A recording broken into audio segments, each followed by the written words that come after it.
quay trở lại với series giới thiệu về nhạc cổ điển. Mình đã đi qua bao nhiêu thời kỳ rồi nè ha. Trung cổ nè, phục hưng, baroque, cổ điển. Rồi hôm nay mình sẽ đến với một thời kỳ tiếp theo vào khoảng thế kỷ thứ 19. Đó là thời kỳ lãng mạn. Nghe tới lãng mạn thì mình nghĩ tới gì đầu tiên hả Nị? Tình yêu đúng không? Mà tình yêu không thì chưa đủ nha. Phải là một tình yêu hoàn hảo và đẹp đẽ nữa mới đủ. Chứ yêu trong đau khổ rồi đánh nhau suốt ngày, hay là một tình yêu nhàm chán chỉ gặp nhau rồi mạnh ai nấy ôm cái điện thoại, thì không thể gọi đó là một tình yêu lãng mạn được.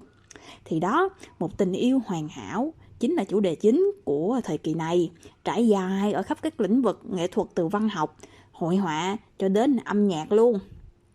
Ngoài tình yêu ra thì thiên nhiên cũng là một chủ đề chính trong thời kỳ này. Ví dụ như những bức tranh thời kỳ phục hưng nè, này sẽ thấy con người là chính, con người mang hình ảnh của Thiên Chúa và chinh phục thiên nhiên.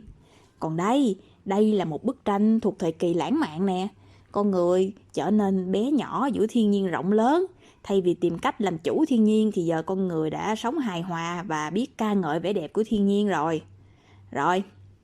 Ngoài tình yêu và thiên nhiên ra thì một chủ đề nữa cũng rất là hot trong thời kỳ này nha. Đó là giấc mơ. Đây là một bức tranh của họa sĩ Caspar David Friedrich tên là The Dreamer.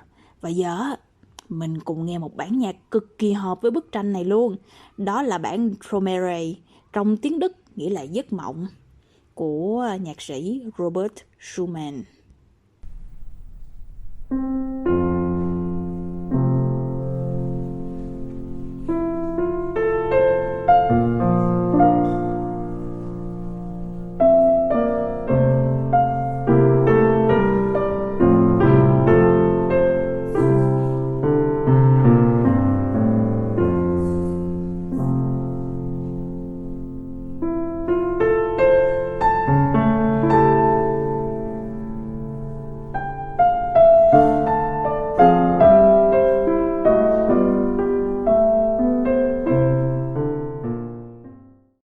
Và mộng thì có mộng lành và cũng có cả ác mộng nữa. Ví dụ như bản Đêm trên đỉnh núi trọc sau đây của Modest Mussorgsky.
Bài này kiểu lai giữa Batman với Bạch Cốt Tinh vậy nị.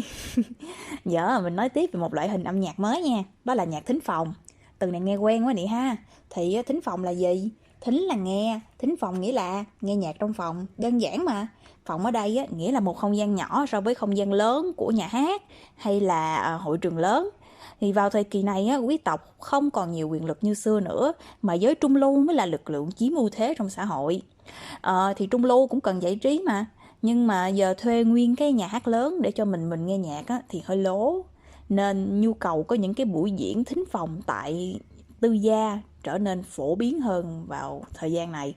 Và một nhạc sĩ vô cùng nổi tiếng với dòng nhạc thính phòng đó là Franz Schubert với những bản nhạc rất là nhẹ nhàng, giai điệu đẹp, thơ mộng, thì đó cũng là tính chất của âm nhạc thời kỳ này ấy nị. Giờ mình sẽ nghe thử một khúc Serenade rất nổi tiếng của Schubert nha. Serenade trong tiếng Việt của mình còn gọi là khúc nhạc chiều.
Bản này nổi tiếng lắm luôn đó nị.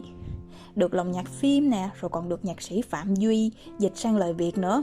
Cũng là một bản nhạc mọi người nghe nhiều nhưng mà không mấy người biết đó là nhạc cổ điển.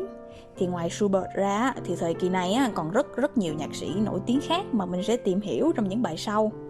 Giờ cô sẽ dành phần cuối bài này để giới thiệu cho nị về Robert Schumann, là tác giả của bài Giấc mộng ở trên mà cô mới nói này đó. Schumann thì hơi khác người một chút. Ông không phải là thần đồng âm nhạc nổi tiếng từ nhỏ.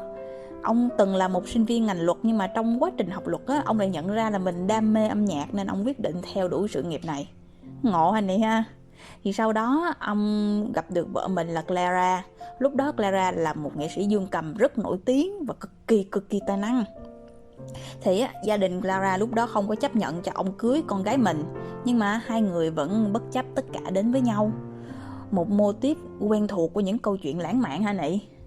Nhưng sau đó đáng tiếc, Schumann với mong muốn trở thành một nghệ sĩ piano xuất chúng, ông đã tự chỉnh bàn tay mình để đàn được những kỹ thuật khó hơn và cuối cùng bị tàn phế suốt đời. Clara Schumann từ đó trở thành người biểu diễn những tác phẩm của chồng. Thì về cuối đời ông còn bị tâm thần và mất đi hoàn toàn ý thức, rồi qua đời khi mới 46 tuổi. Thì Clara, vợ ông lúc đó vừa phải chăm sóc 8 đứa con, vừa phải chăm sóc ông, rồi còn phải vừa kiếm thu nhập nuôi cả gia đình nữa. Thì đây là hình Clara Schumann lúc trẻ, và hình sau này khi cưới Schumann nè nị. Khác quá nị ha. Bản thân bà là một nghệ sĩ rất tài năng và sáng tác nhiều bản nhạc hay, nhưng bà đã chấp nhận hy sinh rất nhiều để làm vợ Schumann. Nhưng mà ngày nay rất ít người biết đến bà, và nếu biết thì cũng chỉ biết tới bà như là vợ của Robert Schumann. Thì cô nghĩ vậy hơi bất công cho bà ha nị. Không phải giấc mộng nào cũng có kết thúc có hậu, nhưng mà dù vậy nhiều người vẫn sẵn sàng đánh đổi tất cả để được mơ một lần. Giờ để kết thúc, nị nghe thử một trích đoạn trong một tác phẩm của Clara Schumann nha nị. Hy vọng là nị thích cái chất nữ tính trong tác phẩm của bà. Mong nị thành người đàng hoàng. Bye nị.